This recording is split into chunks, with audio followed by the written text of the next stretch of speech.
আজকে আমাদের বাড়িতে মটর দিয়ে মটরের ঘুগনি করা হবে, তো সেই কারণেই মটর এরকমভাবে মাছ ছুলে নিচ্ছে। আসলে এই মটরের ঘুগনিটা অনেক দিন ধরেই খেতে ইচ্ছে করছিল, কিন্তু মটরশুঁটির অনেকটা দাম ছিল প্রথম দিকে, তো এখন একটু দাম কমেছে, তো সেই কারণেই বাজার থেকে এনেছিলাম। আর দেখো এইদিকে কথা বলতে বলতে আমাদের সবজি কাটা কমপ্লিট হয়ে গেছে। তারপরে মা তেলের মধ্যে একে একে আলুগুলো দিয়ে দিচ্ছিল, এই যে দেখো। তারপরে পরিমাণ মতন লবণ দিচ্ছিল, একটু মশলা দিয়েছে এবং পরিমাণ মতন হলুদ দিয়ে ভালো করে নেড়ে নিচ্ছে। আর তারপরে ফাইনালি মটরগুলো দিয়ে দিচ্ছিল। তো দেখতে দেখো কত সুন্দর লাগছে। তোমরা দেখে জানিও তোমাদের কীরকম লাগছে, আর তোমাদের এরকম মটরশুঁটির ঘুগনি খেতে কীরকম লাগে সেটাও কমেন্ট করে জানিও। তো কথা বলতে বলতে আমাদের রান্না কমপ্লিট হয়ে গেছে।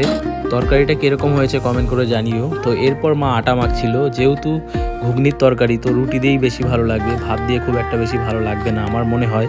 যাদের যাদের এরকম মত অবশ্যই কমেন্ট করে জানিও। তো দেখো এখানে মা রুটিগুলো বেলছে। আমি জিনিসটা দেখি আর ভাবি এত সুন্দর গোলটা হয় কিভাবে। আমি অনেকবার ট্রাই করেছি কিন্তু গোল কখনো করতে পারিনি। আর রুটি দেখো কত সুন্দর এখানে মা ফোলাচ্ছে আর কি।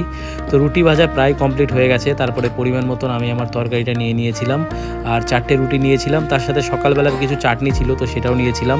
তো সব কিছু মিশিয়েই খাচ্ছিলাম। তো ভিডিওটা যদি ভালো লাগে একটা লাইক করো, চ্যানেলে নতুন হলে চ্যানেলটিকে অবশ্যই সাবস্ক্রাইব করো।